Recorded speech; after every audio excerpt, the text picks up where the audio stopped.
Welcome everyone. This time of year is always special for me. We always gather at my aunt's hometown up in Baldwin, Georgia. Have a little family gathering. 3 wonderful aunts that put this together because all the birthdays in the family. My father's birthday's in November, my mother's, grandmother's, my grandfather's, their aunts has 7 or 8 birthdays. So we just gather up in the beautiful, shall we say, foothills of Baldwin. We have a little gathering. It's great. Kids of all ages there, about 50 people. But the countryside is so beautiful. So I get my watch the trees, watch the leaves turn trip. Had a good time, came back, but the reason I mention it is because everybody that was there, even though we talked about a lot of things, looked at family pictures, had a wonderful time. But it was inevitable because everybody up there was Georgia fans. Big time Georgia fans. Went to games. Did all kind of things. Supported the team. And they take it pretty seriously. So do I.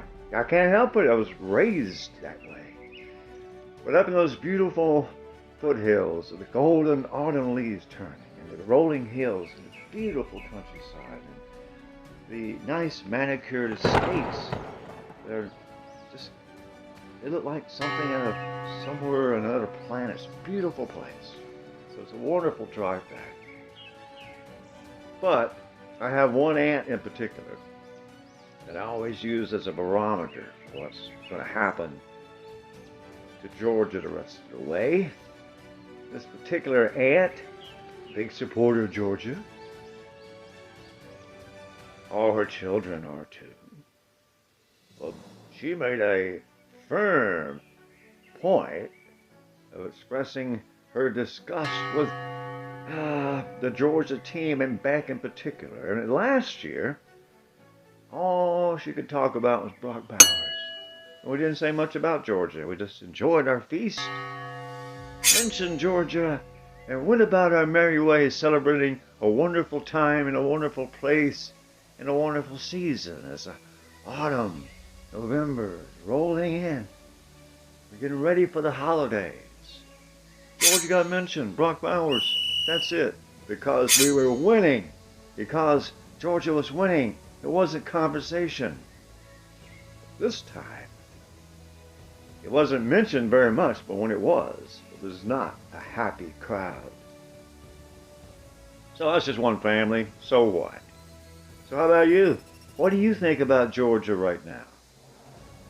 Let's talk about it. We'll talk about the SEC a little. Might even talk about the playoffs if I get in the mood. I was going to rank them. I don't know if anybody really cares how I rank them, so I'm going to take the standard ranking and kind of look at it, and if I disagree, I'll let you know. I know I will. But we'll do that later. We're also going to talk about the Alabama-LSU game because that's important. I want to mention some teams that should be in the playoffs, that probably won't, but they really should be. But it's not a problem because both these teams have an evil sister or brother that will make the playoffs. South Carolina and Texas A&M are 2 teams, very similar. And one of them will make the playoffs. But South Carolina, we'll talk about them. They have a good football team. They played a good football game. I got to talk about that a little bit. And that gets back to the SEC championship talk. So we're going to break down what's wrong with Georgia. We'll get to that. There is something wrong. It's just one thing, and we'll talk about it. Together, we'll figure it out. That's how we solve problems. We'll talk about the SEC and how Georgia really needs to get into that championship game. But the road's a little tough. They've got 2 top 10 maybe. According to my chart, Ole Miss, I'll have to look and see where they're ranked. But Ole Miss and Tennessee, playoff contenders, at least. Playoff qualified for the most part most of the year. still on the Georgia schedule. They said we had a tough schedule, and we do. And I want to talk about schedules in particular, because there's going to be 3 teams at the end of the day that might very well be undefeated, at least to the conference playoff. There certainly will be 2. Indiana and Miami should be undefeated. Oregon should be undefeated. 2 teams in one conference undefeated. That shouldn't be a red flag. Happens all the time. But I don't know if being undefeated means a whole lot to get into the playoffs. Georgia doesn't have to be undefeated. They'll get in if they don't lose again. We know that. They really need to get that bye, but they really need to fix their one problem first. We'll talk about all that and more. Thanks for joining us as we explore the gales of November in college football a little further. When you look at Georgia, you look at a team that has failed. You're looking at a team that has basically failed offensively, and the numbers simply back that up. Their offense seems to get yards, but the real issue with this Georgia team is an inconsistent offense that fails to score and take advantage of scoring opportunities throughout the game. And they end up, at the end of the day, they're not putting enough points up for the production that they're giving. Who does that fall on? I mean, who will you point to if you're Kirby Smart and you go, hey, we're not scoring enough points, we're moving the ball, we have yards, we have time of possession, and watching the team play, it seems like they operate well. They know what they're doing sometimes. Why don't we get points? That discussion should be held, and it should be something that's constantly being talked about in that Georgia locker room, in the practice and film room, is getting these points and taking advantage of opportunity. Because they're not doing that, and that's what has caused them all the problems. You look at Carson Beck's problems. Kirby's got 2 problems. He's got a bad coordinator and a quarterback who's throwing interceptions, and he can't do anything about either one. What do you mean? Well, he really can't address Mike Bobo issue. There's too many fans that like him for some reason, and Kirby likes him, even though he shouldn't like him if he's the head coach. He shouldn't like the production. He should be baffled at the numbers he has to look at. I'm going to pull them up a little bit. I don't like to be a stat guy, but numbers sometimes tell the story better than anything. Look at Georgia's average yards per game. Look at the points they turn in. Go find other teams with comparable yardage, and you'll find that our point production is much lower for the yardage we get. It's all about scoring. You don't get any credit for yards. You can't beat a team with getting more yards. You have to get more points. The only stat that matters is the points at the end of the day. And Georgia is not getting enough points. So when you say the Georgia offense, well, there's not really things to fix per se. They seem to function as an offense, but for whatever reason, they're not cashing in at near the rate they should, and that might cost you. They're playing a game next week against Ole Miss that scored 63 points. I'm not saying they'll score 63 against us, but you have to have the ability to score. You can't have problems looking for points, looking for production. That Kentucky game cannot be repeated. And so whose problem is that? I mean, who do you turn to? Well, when concerning the interceptions, somebody's coaching this quarterback, I assume. We need to review what we're doing. Who's handling the quarterbacks? And this goes back to the big issue with Georgia isn't any one particular person, player, thing. It seems that Kirby Smart has dropped the ball on his assistant coaches. They're not necessarily that good. We can say it. Kirby can get a bad coach. What would he have done in the past? He would have got rid of him. And now he doesn't want to do that. Doesn't want to shake up the hen house. So, Kirby is violating the process. Alabama had the same problem. Their new guy violated their process, the same process Kirby copied and perfected, and now he's violating his own process by accepting substandard performance because you like the guy. I mean, you can't even run a taco stand like that, much less a college football program. Now, we're going to try to get to all those things I've talked about. Talk about the playoffs, talk about SEC, but we did want to talk about Georgia. We're already 11 minutes into this video. Probably should make another video out of it because you know how that works. Everybody's already left. They'll never hear. And that's the whole point. From this point on, forget about the people that just popped and saw the thumbnail. They're gone. Now it's just you and us, and we can talk about Georgia football. What's the problem? Not a real problem, except the offense isn't working smoothly like we've seen it work smoothly. You don't have to have the reasons. Brock Bowers isn't there. Oh, it was never about any particular player. This offense has all the tools it needs to pop, but it's not popping. At least not all the time. So, if you're like me, you trust stats. I do. I trust stats. I sometimes get educated when I look them up. I was doing some research on Georgia and I was shocked at the ranking they have in some metrics on offense, especially. Shocked. Just absolutely shocked. Pull them up in a minute. But you've seen them, you've looked at the stats, you know how they rank, and we're doing things that good offenses do. The yardage is good. It's not as good as it could be. But the points production from those yards, not even close. Not even close. Georgia is not scoring. And that seems to be what this offense lacks, is doesn't get the support. It doesn't get the reward for being a good offense. It doesn't score.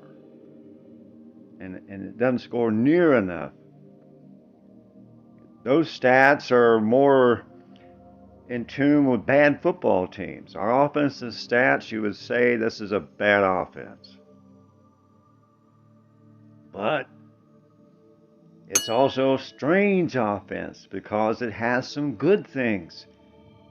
Inconsistent. Well, sometimes inconsistent is on purpose. Sometimes it's accidental. So, is it possible that this Georgia team is inconsistent on purpose? Now, why would that be? Okay, maybe I haven't justified that yet. Keep in mind, that is a possibility that has not been disproven. There's never been a team this efficient that has this much trouble scoring. That leads to the fact it could be intentional. Now, what offensive coordinator would intentionally not score? That goes in the other side, and that sounds idiotic. So we're at a standstill. You can't prove that it's not intentional, and it doesn't seem like it could happen any other way. Yet, that is ridiculous. So we're back to nothing. So let's just stick to the facts. Georgia doesn't score enough. First halves are anemic. Chew on this. If you were a bettor, a gambler, you played and bet on sports. Some people do that. If you've done that, you probably have noticed that if you've bet on sports, you're familiar with parlays and all kinds of things. And so what kind of things they'll let you bet on? So it's getting complicated. I know you can bet on halves, you can bet on point spread, and you can bet on over-under. Those are three. I ain't big on that, but I understand how it works. Now, what if I told you three of the more common ways to bet, according to recent data, betting on halves is big business. Point spread is what everybody does. And over-under is a good way to pick up a win. Those are three fairly active betting opportunities and avenues. And parlays can have all kinds of things on it. Betting is for the birds, but people do it. So, we had to say that. You can't take Vegas out of football. NFL and Vegas are like mistress. You don't think it's in the college game, you're not thinking at all. So, having said that, we all are aware that people bet on games, and a common way to bet is to bet on halves, bet on point spread, and bet on over-under. Three of the most popular ways to bet. Chew on this fact, chew on this. Consider this. Past 20 games. How many halves has Georgia won? How many? One? Out of 20 games? We're always terrible in the first half. So, if you bet on halves and bet against Georgia, you probably won a lot.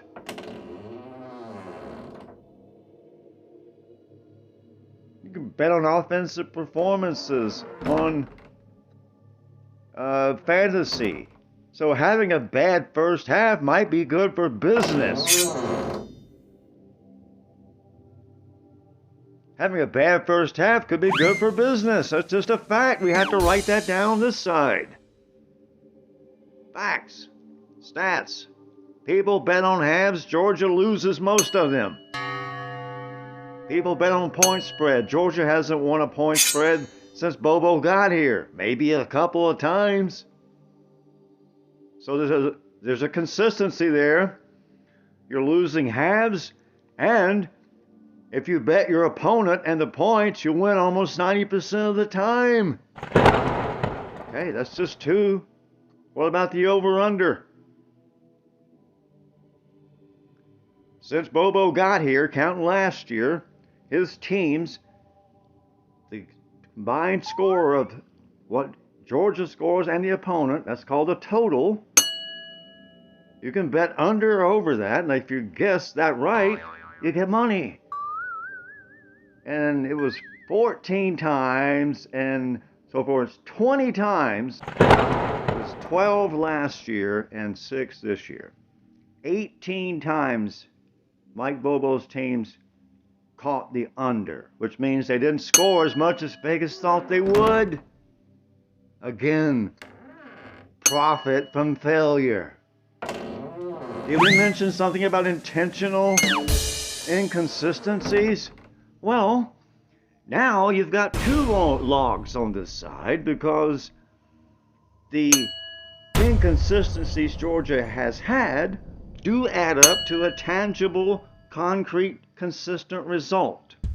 They lose most of the halves, they hardly ever cover, and most of the time, they catch the under. Far more often than anybody else in the country, these stats. You would take that to Vegas and say, hey, Johnny, what if I could guarantee you a team's going to lose every half? And I can guarantee you they won't catch the spread. They won't cover. And 90% of the time, you can play the under on them. What would I get for that, Joey? Well, I don't know Joey that well, but pretty sure you can name your price if you could promise Joey that's going to happen. And now it goes back to intentional inconsistency. Now that is very close to an accusation. And so we'll back off of it. But we just wanted to point it out. What we're seeing in the real world could add up to what I just laid out. You can't disprove it, so you have to put it over here. And if you want to keep talking, shoot some holes in that theory. Because otherwise, it stands.